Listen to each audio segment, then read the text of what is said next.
মাননীয় স্পিকার, আপনাকে ধন্যবাদ। আমার তারকা চিহ্নিত প্রশ্ন 91 আমি মহান সংসদ উত্থাপন করিলাম।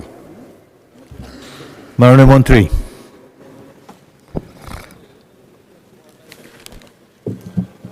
মাননীয় স্পিকার, আপনাকে ধন্যবাদ।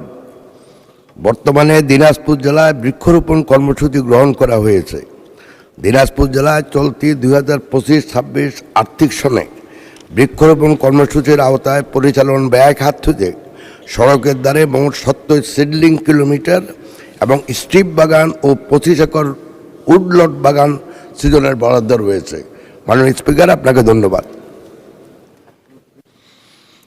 জনাব মোহাম্মদ আখতারুজ্জামান মিয়া একটি সম্পূরক প্রশ্ন করতে পারেন।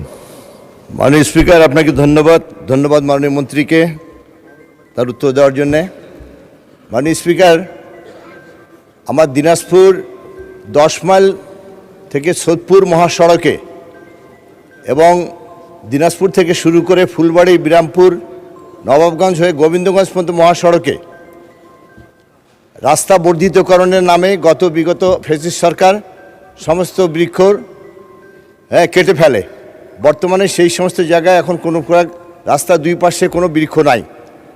আমাদের প্রিয় শহীদ রাষ্ট্রপতি জিয়াউর রহমান যে বৃক্ষরোপণ শুরু করেছিলেন, তারই আলোকে আমাদের প্রিয় প্রধানমন্ত্রী জনাব তারেক রহমান 25 কোটি বৃক্ষরোপণের যে পরিকল্পনা গ্রহণ করেছেন, সেই পরিকল্পনার আওতায় আমার দিনাজপুর জেলার সকল মহাসড়কে বা আঞ্চলিক মহাসড়কে বৃক্ষরোপণের কোনো কর্মসূচি মাননীয় মন্ত্রী গ্রহণ করবেন কিনা, এটা আমি ওনার কাছে জানতে চাচ্ছি। মাননীয় মন্ত্রী। মাননীয় স্পিকার, আপনাকে ধন্যবাদ। ইতিমধ্যেই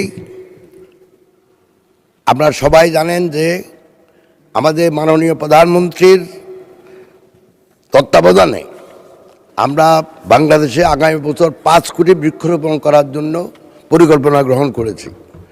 এর ভিতরে কোনো জায়গা খালি রাখার আমাদের কোনো ইচ্ছা নাই, সেটা রাস্তার ধারে হোক, জলাধারের ধারে হোক, নদীর ধারে হোক। ইনশাল্লাহ আমি মাননীয় সংসদ সদস্যকে বলতে পারি যে আমরা কর্মসূচি গ্রহণ করব যাতে করে যত রাস্তা আছে সবগুলো ধারে বৃক্ষরোপণ করা যায়। মাননীয় স্পিকার, আপনাকে ধন্যবাদ।